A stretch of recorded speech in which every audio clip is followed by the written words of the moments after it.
تلاوت کلام پاک پہلا زبور۔ مبارک ہے وہ آدمی جو شریروں کی صلاح پر نہیں چلتا اور خطا کاروں کی راہ میں کھڑا نہیں ہوتا اور ٹھٹھا بازوں کی مجلس میں نہیں بیٹھتا، بلکہ خداوند کی شریعت میں اس کی خوشنودی ہے اور اسی کی شریعت پر دن رات اس کا دھیان رہتا ہے۔ وہ اس درخت کی مانند ہوگا جو پانی کی ندیوں کے پاس لگایا گیا ہے، جو اپنے وقت پر پھلتا ہے اور جس کا پتا بھی نہیں مرجھاتا۔ سو جو کچھ وہ کرے بارور ہوگا۔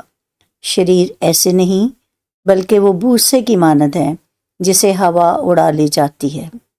اس لیے شریر عدالت میں قائم نہ رہیں گے، نہ خطا کار صادقوں کی جماعت میں، کیونکہ خداوند صادقوں کی راہ جانتا ہے، پر شریروں کی راہ نابود ہو جائے گی۔ آمین۔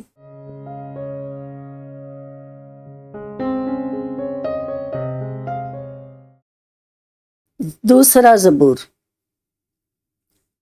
قومیں کس لیے طیش میں آئیں اور لوگ کیوں باطل خیال باندھتے ہیں؟ خداوند اور اس کے مسیح کے خلاف زمین کے بادشاہ صف آرائی کر کے اور حاکم آپس میں مشورہ کر کے کہتے ہیں، آؤ ہم ان کے بندھن توڑ ڈالیں اور ان کی رسیاں اپنے اوپر سے اتار پھینکیں۔ وہ جو آسمان پر تخت نشین ہے ہنسے گا، خداوند ان کا مسکا اڑائے گا۔ تب وہ اپنے غضب میں ان سے کلام کرے گا اور اپنے قہر شدید میں ان کو پریشان کر دے گا۔ میں تو اپنے بادشاہ کو اپنے کوہ مقدس صہیون پر بٹھا چکا ہوں، میں اس فرمان کو بیان کروں گا۔ خداوند نے مجھ سے کہا، تو میرا بیٹا ہے، آج تو مجھ سے پیدا ہوا ہے۔ مجھ سے مانگ اور میں قوموں کو تیری میراث کے لیے اور زمین کے انتہائی حصہ تیری ملکیت کے لیے تجھے بخشوں گا۔ تو ان کو لوہے کے آسا سے توڑے گا، کمہار کے برتن کی طرح تو ان کو چکنا چور کر ڈالے گا۔ بس اب اے بادشاہو دانش مند بنو، اے زمین کے عدالت کرنے والو تربیت پاؤ۔ ڈرتے ہوئے خداوند کی عبادت کرو، کانپتے ہوئے خوشی مناؤ۔ بیٹے کو چومو، ایسا نہ ہو کہ وہ قہر میں آئے اور تم راستہ میں ہلاک ہو جاؤ، کیونکہ اس کا غضب جلد بھڑکنے کو ہے۔ مبارک ہے وہ سب جن کا توکل اس پر ہے۔ آمین۔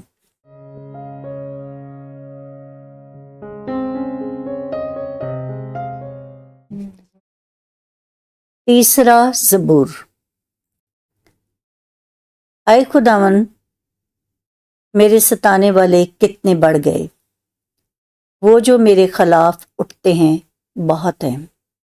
بہت سے میری جان کے بارے میں کہتے ہیں کہ خدا کی طرف سے اس کی کمک نہ ہوگی، لیکن تو اے خداوند ہر طرف میری سپر ہے، میرا فخر اور سرفراز کرنے والا۔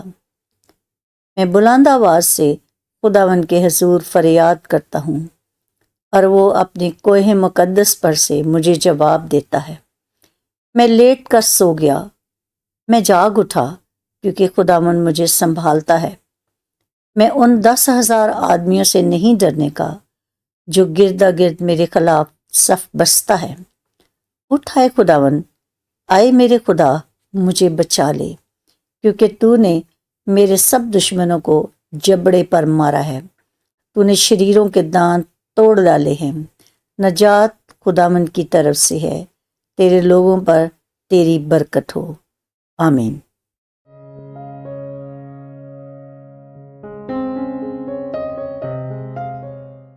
حضرت داؤد کے زبور۔ چوتھا زبور۔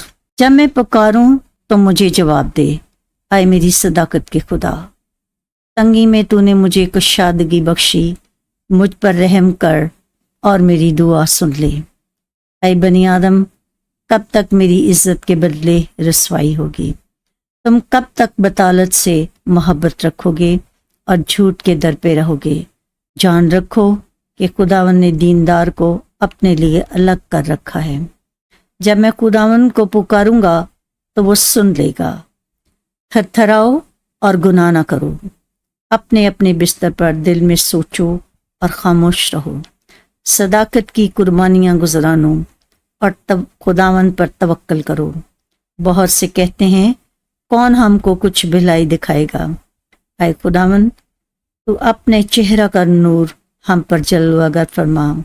تو نے میرے دل کو اس سے زیادہ خوشی بخشی ہے جو ان کو غلہ اور مے کی فراوانی سے ہوتی تھی۔ میں سلامتی سے لیٹ جاؤں گا اور سو رہوں گا، کیونکہ اے خداوند فقط تو ہی مجھے مطمئن رکھتا ہے۔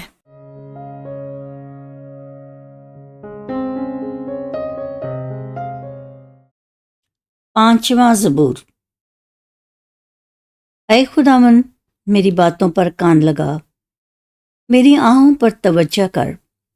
اے میرے بادشاہ، اے میرے خدا، میری فریاد کی آواز کی طرف متوجہ ہو، کیونکہ میں تجھ ہی سے دعا کرتا ہوں۔ اے خداوند، تو صبح کو میری آواز سنے گا، میں سویرے ہی تجھ سے دعا کر کے انتظار کروں گا، کیونکہ تو ایسا خدا نہیں جو شرارت سے خوش ہو، بدی تیرے ساتھ نہیں رہ سکتی، گھمنڈی تیرے حضور کھڑے نہ ہوں گے۔ تجھے سب بد کرداروں سے نفرت ہے، تو ان کو جو جھوٹ بولتے ہیں ہلاک کرے گا۔ خداوند کو خون خوار اور دغا باز آدمی سے کراہیت ہے، لیکن میں تیری شفقت کی کثرت سے تیرے گھر میں آؤں گا۔ میں تیرا روب مان کر تیری مقدس ہیکل کی طرف رخ کر کے سجدہ کروں گا۔ اے خداوند، میرے دشمنوں کے سبب سے مجھے اپنی صداقت میں چلا، میرے آگے آگے اپنی راہ کو صاف کر دے، کیونکہ ان کے منہ میں ذرا سچائی نہیں، ان کا باطن محض شرارت ہے، ان کا گلا کھلی قبر ہے، وہ اپنی زبان سے خوشامد کرتے ہیں۔ اے خدا، تو ان کو مجرم ٹھہرا، وہ اپنے ہی مشوروں سے تباہ ہوں، ان کو ان کے گناہوں کی کثرت کے سبب سے خارج کر دے، کیونکہ انہوں نے تجھ سے سرکشی کی ہے۔ لیکن وہ سب جو تجھ پر بھروسہ رکھتے ہیں شادمان ہوں، وہ سدا خوشی سے للکاریں، کیونکہ تو ان کی حمایت کرتا ہے، اور جو تیرے نام سے محبت رکھتے ہیں تجھ میں شاد رہیں، کیونکہ تو صادق کو برکت بخشے گا۔ اے خداوند، تو اسے کرم سے سپر کی طرح ڈھانک لے گا۔ آمین۔